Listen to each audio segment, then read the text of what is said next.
শীতের কারণে আমরা অনেক সময় দেখি মানুষ যখন অজু করে তখন সে হাত ভিজাতে তার কষ্ট হয়, কনুই অনেক সময় ভিজতে চায় না, অনেক সময় বেঁকে ফাঁকা থেকে যায়, অথবা পায়ের গোড়ালি যখন সে ধুতে যাবে তখন তার কষ্ট হয়ে থাকে।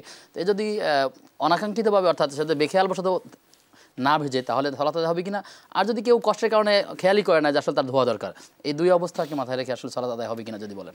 প্রথম কথা হচ্ছে আপনার প্রশ্নের থেকে দুইটা দিক আমি পেয়েছি, একটা হচ্ছে ভুল আর একটা হচ্ছে ইচ্ছাকৃত ভুল।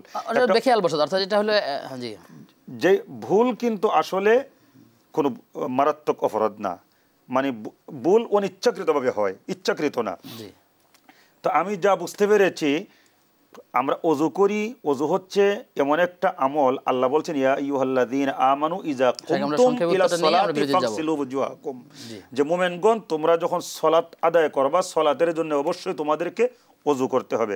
আর অজুর মধ্যে ফাগসিলু ওয়াজুহাকুম ওয়া আইদিয়াকুম ইলাল মারাফিকি ওয়ামসাহু বিরুউসিকুম ওয়া আরজুলাকুম ইলাল কাবাইন, যা হলো কোরআনের কথা, যে মুখমণ্ডল, হাত, পাও, মাথা মাসে, এগুলো কোরআনের মধ্যে আছে, এগুলো তো করতেই হবে।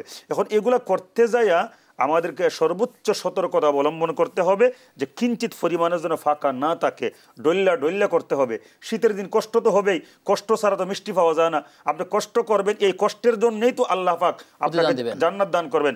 হাদিস শরীফের মধ্যে আসছে, বান্দা যখন অজু করে, আল্লাহ রসুল বলছেন যখন মুখমণ্ডল দৌত করে, তো এই যে ফানিতে দৌত করে, এই ফানির সাথে মুখের দ্বারা সে যে গুনাহ করছিল সবগুলা গুনাহ ফানির সাথে বাইসা যায়। বান্দা যখন হাত দৌত করে, যে ফানি দিয়ে হাত ধইল অজুর ফানি, এই ফানির সাথে হাত দ্বারা যত গুনাহ করছে সব কিন্তু বাইসা যায়।